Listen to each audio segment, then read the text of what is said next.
कभी सोचा है कि कुछ सबक हमें जिंदगी भर क्यों याद रहते हैं जबकि कुछ बस दिमाग से निकल जाते हैं? ऐसा क्यों है कि सीखने के कुछ तरीके दूसरों से ज्यादा असर रखते हैं? चलें आज इसी बारे में बात करते हैं। हम सबको अपने स्कूल या कॉलेज के कुछ टीचर्स तो जरूर याद होंगे। कुछ अच्छे थे और कुछ शायद इतने अच्छे नहीं।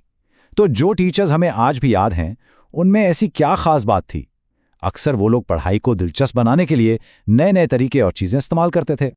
और उसका जवाब छुपा है उन चीज़ों में जिन्हें हम कहते हैं टीचिंग लर्निंग मटेरियल्स या शॉर्ट फॉर्म में TLMs।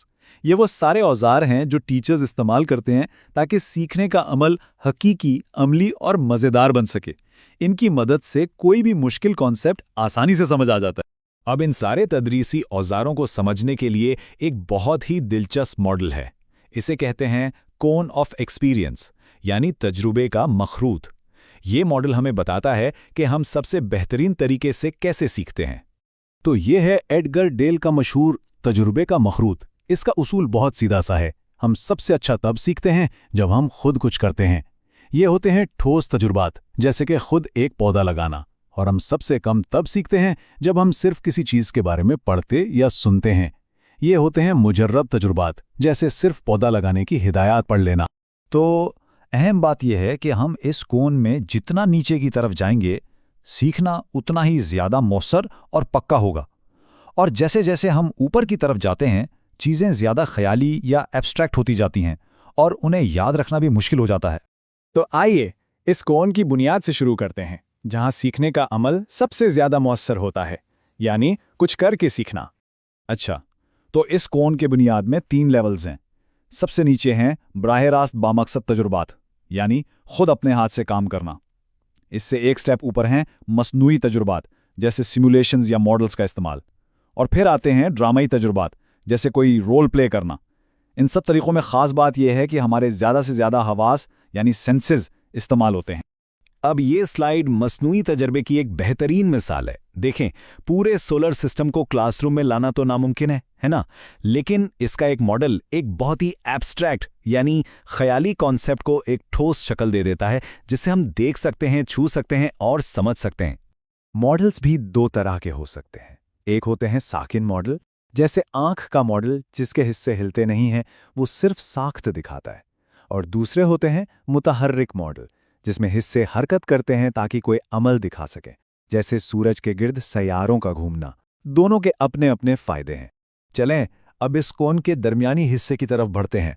यहाँ सीखने का ताल्लुक बराए रास्त कुछ करने से नहीं, बल्कि मुशाहिदा करने यानी ऑब्जर्व करने से है। जब असली चीज़ें मौजूद ना हों तो हम बसरी मवाद यानी विजुअल एड्स का इस्तेमाल करते हैं। ये तस्वीरें, नक्शे या चार्ट्स हो सकते हैं। ये चीज़ों को आसान बनाते हैं और सीखने के अमल को एक ठोस शक्ल देते हैं। नक्शे इसकी एक ज़बरदस्त मिसाल हैं।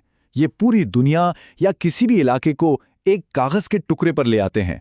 नक्शों के ज़रिए हम जुग्राफिया, तारीख और मईशत जैसे मज़ामीन को बहुत आसानी से समझ सकते हैं। नक्शों की तरह ही चार्ट भी मालूमात को विजुअली पेश करते हैं। ये किसी सिस्टम, प्रोसेस या तारीख़ी वाक़यात का एक खाका होते हैं। ये पेचीदा मालूमात को बहुत मौसर और मुख्तसर तरीके से पहुंचाने का एक बेहतरीन ज़रिया है। और चार्ट भी कई तरह के होते हैं।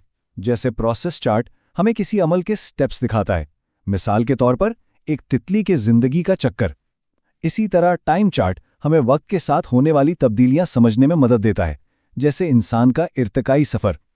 ये सब पेचीदा मालूमात को एक नज़र में समझाने के बहुत अच्छे तरीके हैं। विजुअल एड्स के अलावा ऑडियो मटेरियल्स भी होते हैं जो हमारे सुनने की हिस्स को इस्तेमाल करते हैं। इसमें इंसानी आवाज़, रिकॉर्डिंग्स या रेडियो, ये सब चीज़ें शामिल हैं और ये सीखने के अमल को और भी बेहतर बनाती हैं। और अब हम पहुंच गए हैं कोन की चोटी पर, जहां सीखने का सबसे मुजर्रद यानी सबसे एब्स्ट्रैक्ट तरीका मौजूद है, और वो है अलामात की ताकत। ये स्लाइड बड़ी ज़बरदस्त तरीके से वाज़े करती है कि सिर्फ एब्स्ट्रैक्ट अलामात क्यों कम मौसर हो सकती हैं। बाईं तरफ सिर्फ अल्फाज हैं, खरगोश की तस्वीर बनाएं, और दाईं तरफ अल्फाज के साथ एक तस्वीर भी है। अब खुद सोचें, कौन सी हिदायत ज़्यादा साफ और दिलचस्प लग रही है? जाहिर है तस्वीर वाली। हमारी दरसी किताबें यानी टेक्स्ट बुक्स मुजर्रद सीखने की सबसे आम मिसाल हैं। इनमें ज़्यादातर लिखा हुआ मवाद होता है और ये हमारे तालीमी निज़ाम की बुनियाद है। अगरचे ये बहुत अहम है, लेकिन याद रहे ये तजुर्बे के मखरूत की बिल्कुल चोटी पर हैं, यानी सीखने का सबसे कम ठोस तरीका। तो इस पूरे सफर से हमने क्या सीखा? हमने देखा कि सीखने का बेहतरीन तरीका अमली और ठोस है, जबकि सबसे कम मौसर तरीका मुजर्रद या ख्याली है। आइए अब देखते हैं कि इस इल्म को पायदार कैसे बनाया जाए। तो आखिर में सवाल ये है कि ये सारे टीचिंग मटेरियल्स इस्तेमाल करने का मकसद क्या है? सीधी सी बात है, ये सीखने वालों को मोटिवेट करते हैं, मालूमात को लंबे अरसे तक याद रखने में मदद देते हैं, सीखने को मज़ेदार बनाते हैं और ख्याली चीज़ों को ठोस शक्ल देते हैं। और ये है सबसे अहम नुक्ता। जब हमारे ज़्यादा हवास यानी देखना, सुनना, छूना, करना सीखने के अमल में शामिल होते हैं तो मालूमात हमारे जहन में ज़्यादा देर तक रहती है। यही वजह है कि कौन की बुनियाद सबसे ज़्यादा ताकतवर है। तो अब सवाल ये है कि इस ज़बरदस्त मॉडल को अपनी ज़िंदगी में कैसे इस्तेमाल किया जाए। अगर इस हफ्ते कुछ नया सीखना हो तो क्या उसे सिर्फ पढ़ने के बजाय इसका कोई अमली तजुर्बा, कोई मॉडल या कोई विजुअल ढूंढा जा सकता है? सोचने की बात है।